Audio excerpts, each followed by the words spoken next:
the late 1980s, and a typical American grocery store in Houston, Texas is about to serve perhaps its most important customer. At this time, the United States and Soviet Russia are the world's rival superpowers, locked in a decades-long Cold War that, at its height, had the world on the brink of nuclear destruction. Now, we must be ready for a new danger, the atomic bomb. But tensions between East and West have begun to thaw, thanks to diplomatic initiatives from leaders on both sides. As events unfold, political change accelerates, marking the end of one era and the beginning of a revolutionary period for the Soviet Empire. Your generation is living in one of the most exciting, hopeful times in Soviet history. I had over 30 years of personal experience in the rocket business.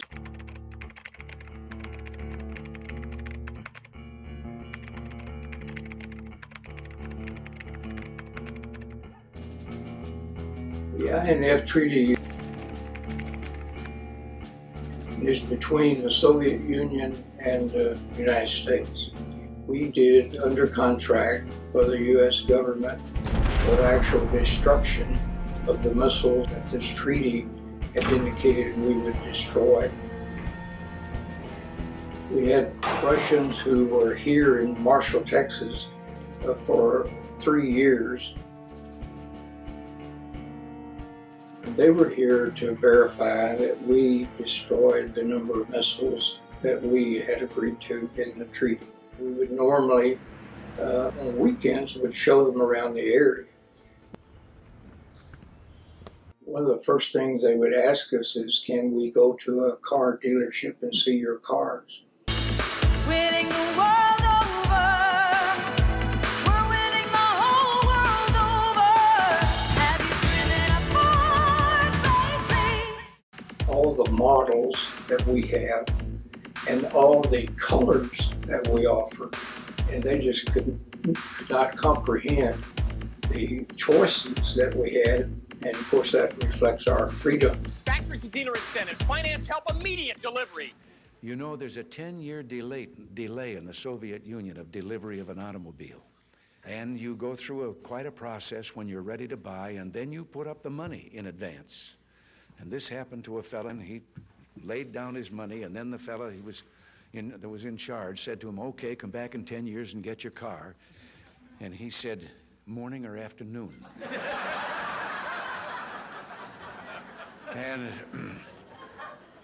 And the fellow behind the counter said, well, 10 years from now, what difference does it make? And he said, well, the plumber's coming in the morning. We would always make sure that they got to go to an automobile dealership and to Walmart. They loved to go to Walmart because they just could not comprehend all the merchandise that were on the shelves at Walmart. Russian economist Yuri Maltsev had a similar experience. I was born in a place called Kazan, which is capital of Tatar Republic. It's about 300 miles east of Moscow.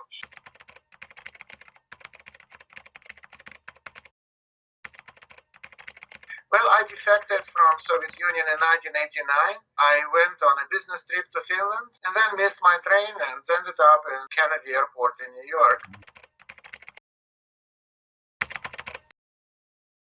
The Safeway was just kind of my the most favorite place. I would just walk there.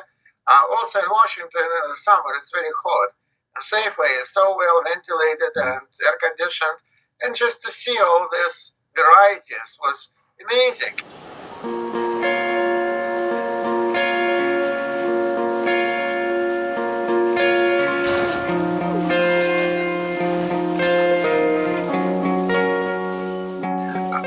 The stores for the masses were just empty shelves. Some of them were pretty clean because there was absolutely nothing.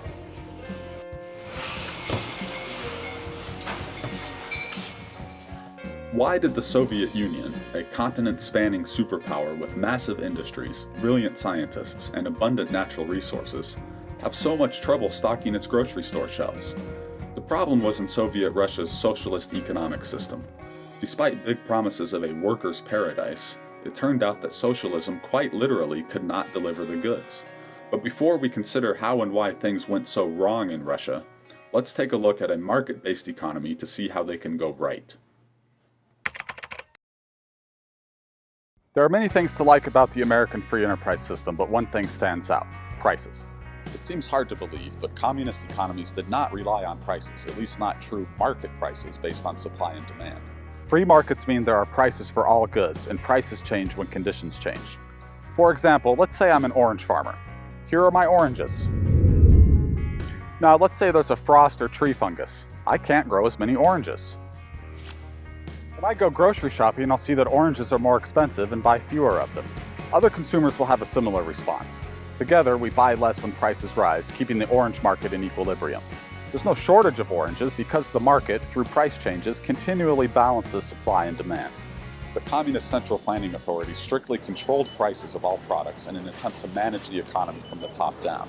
They thought they could improve upon the chaos of the free market, where prices could suddenly rise or fall and businesses could lurch from profits to bankruptcy. If scientists improve the genetics of apple trees so they grow more fruit, apple prices will fall, giving consumers a signal to go ahead and eat more of them. It's the same for all goods. Prices tell us what we can have, and when prices change, our consumption patterns change as well. Prices change very often, sometimes multiple times a week. We do have very competitive pricing. We're in a competitive market, so we do watch our competitors in pricing. Freely fluctuating prices are essential because they help us make efficient decisions in the face of changing circumstances. Produce is the most volatile of our items because it is driven by weather conditions, droughts and also rains. When we have a drought, the supply gets low, the quality goes down, but that does drive the prices up. When the crop conditions are very good and things are plentiful, then the price goes down, and everybody's trying to sell everything they can. The central planners did not realize that each of us possesses such little knowledge of the economy that we are helpless without the constant guidance and feedback that prices provide. Well, the economic problem on the Soviet Union was socialism. It's not an economic system. It's a very simple system of management. And being so, there is no incentives to do anything. So to make people to do what they want, the socialist leaders would resort to murder, would resort to coercion, to crude force. So the only way to make you work is to point a gun at you. And that's what happened. In dreadful Gulag, Stalin murdered about 60 million people. Free market economies have a much more humane method: competition. We're here to make sure that we have what our customers need and the quality and the quantity is right. And if we don't have that, we will go out of business quickly.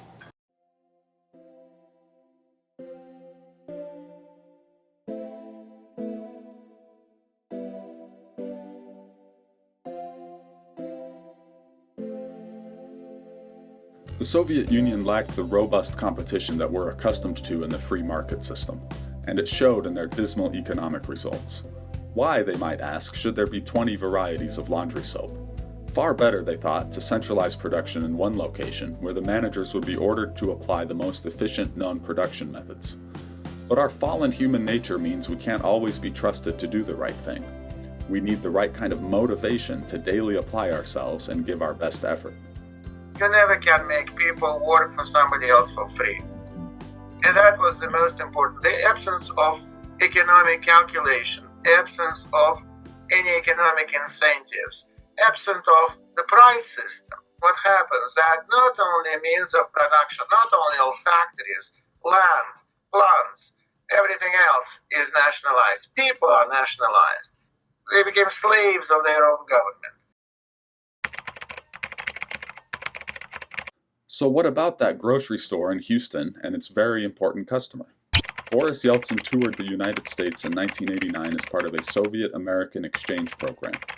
He saw the cities and historic sites and met with prominent Americans.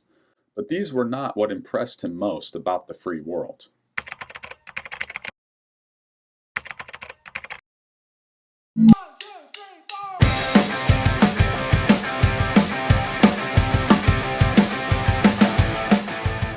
This is the very store that Boris Yeltsin visited during his trip to Houston.